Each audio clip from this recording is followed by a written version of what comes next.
नमस्कार दोस्तों, मैं हूं आपके साथ हर्ष भारद्वाज। भारत ने पाकिस्तान को मात देने के लिए एक ऐसा काम किया कि पाकिस्तान सिर्फ देखता रह गया।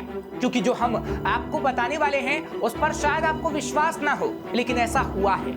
तालिबान ने भारत के लिए कुछ ऐसा किया कि पाकिस्तान के रास्ते को चुना और पाकिस्तान कुछ नहीं कर पाया। जी हाँ, अफगानिस्तान की तालिबान सरकार प्याज की एक बड़ी खेप भारत भेज रही है और ये खेप पाकिस्तान के रास्ते से भारत आ रही है। अफगानिस्तान के कुनार के व्यापारियों ने बताया कि पहली बार उनके इलाके से भारत में प्याज जा रहा है, वो भी पाकिस्तान के रास्ते। प्याज की पहली शिपमेंट अगले कुछ दिनों में भारत पहुंच जाएगी। अफगानिस्तान के बिजनेस रिकॉर्डर से व्यापारी हबीब रहमान ने कहा कि हमने 8000 टन प्याज भेजने का कॉन्ट्रैक्ट किया है और ट्रक भारत की तरफ रवाना हो चुका है और ये पाकिस्तान के रास्ते जा रहा है। जहां इससे एक तरफ अफगानिस्तान के किसान और व्यापारी खुश हैं, तो दूसरी ओर पाकिस्तान में इस पर कई चिंताएं हैं। पाकिस्तान के राजनीतिक टिप्पणीकार कमर चीमा इस घटनाक्रम पर पीएम शहबाज शरीफ से सवाल कर रहे हैं कि वे भारत और अफगानिस्तान से ट्रेड क्यों नहीं कर रहे हैं। कमर चीमा ने कहा कि अफगानिस्तान से जो प्याज भारत आ रहा है वो कुनार इलाके से जा रहा है। ये खेती के लिहाज से अच्छा इलाका है, लेकिन यहाँ आतंकी संगठनों का काफी ज्यादा प्रभाव है। लेकिन आखिर कैसे भारत अफगानिस्तान के साथ मेल जोल करके ट्रेड बढ़ा रहा है, ये चिंता का विषय है पाकिस्तान के लिए। कमर चीमा ने कहा कि अगर भारत और तालिबान के बीच ट्रेड हो रहा है तो फिर पाकिस्तान और भारत में क्यों व्यापार शुरू नहीं हो सकता। पाकिस्तान ये क्यों नहीं सीखता कि सुरक्षा मामलों पर व्यापार नहीं रोकना चाहिए। पाकिस्तान में मौलवियों ने आजादी के बाद ही सरकार पर भारत से व्यापार न करने का दबाव डाला और आज तक इसका नुकसान पाकिस्तान को हो रहा है। कमर चीमा ये भी कह गए कि अफगानिस्तान से भारत को प्याज भेजा जाना और व्यापार बढ़ना एक अच्छी पहल है। पाकिस्तान ने हमेशा व्यापार में राजनीतिक घुसाकर नुकसान किया।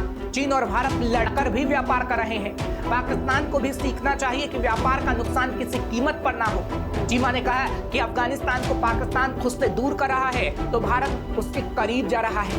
भारत ने अफगान तालिबान को इस बात के लिए मना लिया है कि वह व्यापार के लिए कराची के बजाय चाबहार को चुने, जो भारत की बड़ी जीत है। कमर चीमा ने कहा कि पाकिस्तान ने अफगानी शरणार्थियों को निकालकर रिश्तों में तनाव पैदा किया है, अफगानिस्तान से दुश्मनी मोल ले ली है। इसका फायदा भारत उठा रहा है और तालिबान के करीब जा रहा है।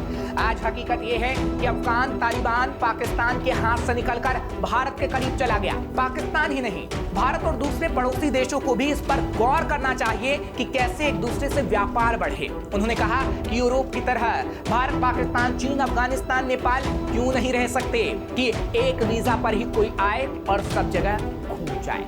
अफगानिस्तान और भारत में जो शुरू हुआ है वो दूसरे देशों तक बढ़े तो ये एक शानदार कदम होगा। यानी ये कहा जा सकता है कि अफगानी प्याज ने पड़ोसी मुल्क पाकिस्तान के आंसू निकाल दिए हैं और अफगानिस्तान का प्याज पाकिस्तान में चर्चा का विषय बन गया है। यानी अफगानिस्तान का प्याज क्या हुआ, बारूद हो गया, जिसने पाकिस्तान में हाय तौबा मचा दी। पाकिस्तान का बुद्धिजीवी वर्ग भले ही भारत के साथ रिश्तों की अहमियत समझता हो, लेकिन पाकिस्तान की राजनीति भारत से नफरत पर टिकी है। इसलिए पाकिस्तान के हुक्मरान इस बात को कभी नहीं समझे। यही वजह है कि पिछले कुछ सालों में पाकिस्तान के रिश्ते सिर्फ भारत से ही नहीं बल्कि अफगानिस्तान से भी खराब हुए हैं। और पाकिस्तान के साथ अभी और ऐसा होने वाला है, क्योंकि पाकिस्तान सिर्फ अपनी आवाम को बेवकूफ बनाना जानता है और भारत अपने दुश्मनों को अच्छे से जवाब देना। इसलिए तो पाकिस्तान के रास्ते ही अफगानिस्तान सामान भारत भेजे और पाकिस्तान चूं तक ना बोले, ये भारत की कूटनीतिक जीत ही तो है जो काबिले तारीफ है। फिलहाल ऐसी और खबरों के लिए आप देखते रहिए श्रेष्ठ भारत। श्रेष्ठ भारत पर खबरों से जुड़े रहने के लिए चैनल को सब्सक्राइब और लाइक करें, बेल आइकन दबाएं और देखते रहें श्रेष्ठ भारत।